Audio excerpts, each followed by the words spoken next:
2022년 1월 23일 주연후 셋째 주 거룩한 독서를 위한 성서 읽기 제1독서 느헤미야 8장 모든 백성이 한꺼번에 수문학 광장에 모였다.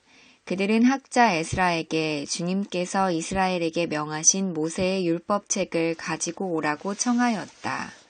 7째 달 초하루에 에스라 제사장은 율법책을 가지고 회중 앞에 나왔다. 거기에는 남자든 여자든 알아들을 만한 사람은 모두 나와 있었다. 그는 수문학 광장에서 남자든 여자든 알아들을 만한 모든 사람에게 새벽부터 정오까지 큰 소리로 율법책을 읽어 주었다. 백성은 모두 율법책 읽는 소리에 귀를 기울였다. 학자 에스라는 높은 단 위에 서 있었으므로 백성들은 모두 그가 책 펴는 것을 볼 수 있었다. 에스라가 책을 펴면 백성들은 모두 일어섰다. 에스라가 위대하신 주 하나님을 찬양하면 백성들은 모두 손을 들고 아멘 아멘 하고 응답하고 엎드려 얼굴을 땅에 대고 주님께 경배하였다. 하나님의 율법책이 낭독될 때에 그들이 통역을 하고 뜻을 밝혀 설명하여 주었으므로 백성은 내용을 잘 알아들을 수 있었다. 백성은 율법의 말씀을 들으면서 모두 울었다. 그래서 총독 느헤미야와 학자 에스라 제사장과 백성을 가르치는 레위 사람들이 이날은 주 하나님의 거룩한 날이니 슬퍼하지도 말고 울지도 말라고 모든 백성을 타일렀다. 느헤미야는 그들에게 말하였다. 돌아들 가십시오. 살진 짐승들을 잡아 푸짐하게 차려서 먹고 마시도록 하십시오. 아무것도 차리지 못한 사람에게는 먹을 몫을 보내주십시오. 오늘은 우리 주님의 거룩한 날입니다. 주님 앞에서 기뻐하면 힘이 생기는 법이니 슬퍼하지들 마십시오. 시편 19편 창조에 나타난 하나님의 영광과 하나님의 선한 율법. 하늘은 하나님의 영광을 드러내고 창공은 그의 솜씨를 알려준다. 낮은 낮에게 말씀을 전해주고 밤은 밤에게 지식을 알려준다. 그 이야기, 그 말소리 비록 아무 소리가 들리지 않아도 그 소리 온 누리에 울려 퍼지고 그 말씀 세상 끝까지 번져간다. 해에게는 하나님께서 하늘에 장막을 쳐주시니 해는 신방에서 나오는 신랑처럼 기뻐하고 제 길을 달리는 용사처럼 즐거워한다. 하늘 이 끝에서 나와서 하늘 저 끝으로 돌아가니 그 뜨거움을 피할 자 없다. 주님의 교훈은 완전하여서 사람에게 생기를 북돋우어 주고 주님의 증거는 참되어서 어리석은 자를 깨우쳐 준다. 주님의 교훈은 정직하여서 마음의 기쁨을 안겨주고 주님의 계명은 순수하여서 사람의 눈을 밝혀준다. 주님의 말씀은 티없이 맑아서 영원토록 견고히 서 있으며 주님의 법규는 참되어서 한결같이 바르다. 주님의 교훈은 금보다 순금보다 더 탐스럽고 꿀보다 송이꿀보다 더 달콤하다. 그러므로 주님의 종이 그 교훈으로 경고를 받고 그것을 지키면 푸짐한 상을 받을 것이다. 그러나 어느 누가 자기 잘못을 낱낱이 알겠습니까? 미처 깨닫지 못한 죄까지도 깨끗하게 씻어 주십시오. 주님의 종이 죄인 줄 알면서도 고의로 죄를 짓지 않도록 막아주셔서 죄의 소나기에 다시는 잡히지 않게 지켜주십시오. 그때에야 나는 온전하게 되어서 모든 끔찍한 죄악을 벗어버릴 수 있을 것입니다. 나의 반석이시요 구원자이신 주님, 내 입의 말과 내 마음의 생각이 언제나 주님의 마음에 들기를 바랍니다.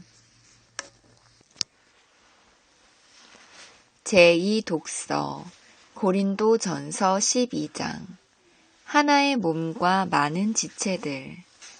몸은 하나이지만 많은 지체가 있고 몸의 지체는 많지만 그들이 모두 한 몸이듯이 그리스도도 그러하십니다.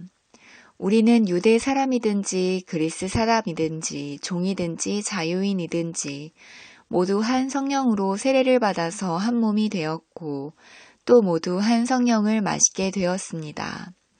몸은 하나의 지체로 되어 있는 것이 아니라 여러 지체로 되어 있습니다. 발이 말하기를 나는 손이 아니니까 몸에 속한 것이 아니다 한다고 해서 발이 몸에 속하지 않은 것이 아닙니다. 또 귀가 말하기를 나는 눈이 아니니까 몸에 속한 것이 아니다 한다고 해서 귀가 몸에 속하지 않은 것이 아닙니다. 온몸이 다 눈이라면 어떻게 듣겠습니까? 또 온몸이 다 귀라면 어떻게 냄새를 맡겠습니까? 그런데 실은 하나님께서는 원하시는 대로 우리 몸에다가 각각 다른 여러 지체를 두셨습니다. 전체가 하나의 지체로 되어 있다고 하면 몸은 어디에 있습니까? 그런데 실은 지체는 여럿이지만 몸은 하나입니다. 그러므로 눈이 손에게 말하기를 너는 내게 쓸데가 없다 할 수가 없고 머리가 발에게 말하기를 너는 내게 쓸데가 없다 할 수 없습니다. 그뿐만 아니라 몸의 지체 가운데서 비교적 더 약하게 보이는 지체들이 오히려 더 요긴합니다. 그리고 우리가 덜 명예스러운 것으로 여기는 지체들에게 더욱 풍성한 명예를 더딥히고 볼품없는 지체들을 더욱더 아름답게 꾸며줍니다. 그러나 아름다운 지체들은 그럴 필요가 없습니다. 하나님께서는 몸을 골고루 짜 맞추셔서 모자라는 지체에게 더 풍성한 명예를 주셨습니다.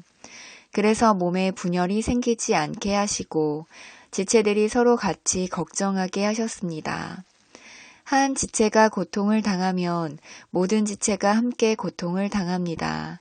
한 지체가 영광을 받으면 모든 지체가 함께 기뻐합니다.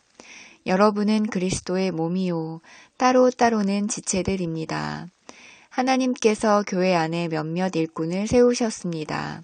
그들은 첫째는 사도요, 둘째는 예언자요, 셋째는 교사요, 다음은 기적을 행하는 사람이요, 다음은 병 고치는 은사를 받은 사람이요, 남을 도와주는 사람이요, 관리하는 사람이요, 여러 가지 방언으로 말하는 사람입니다.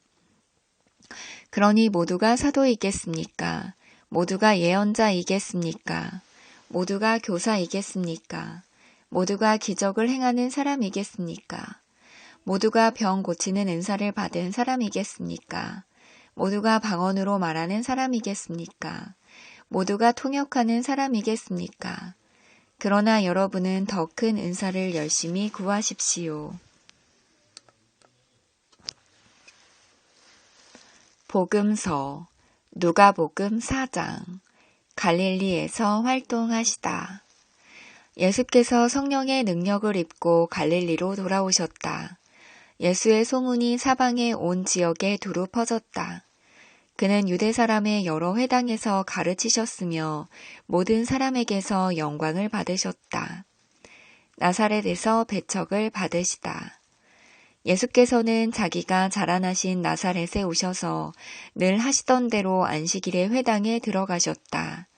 그는 성경을 읽으려고 일어서서 예언자 이사야의 두루마리를 건네받아서 그것을 펴시어 이런 말씀이 있는 데를 찾으셨다. 주님의 영이 내게 내리셨다. 주님께서 내게 기름을 부으셔서 가난한 사람에게 기쁜 소식을 전하게 하셨다.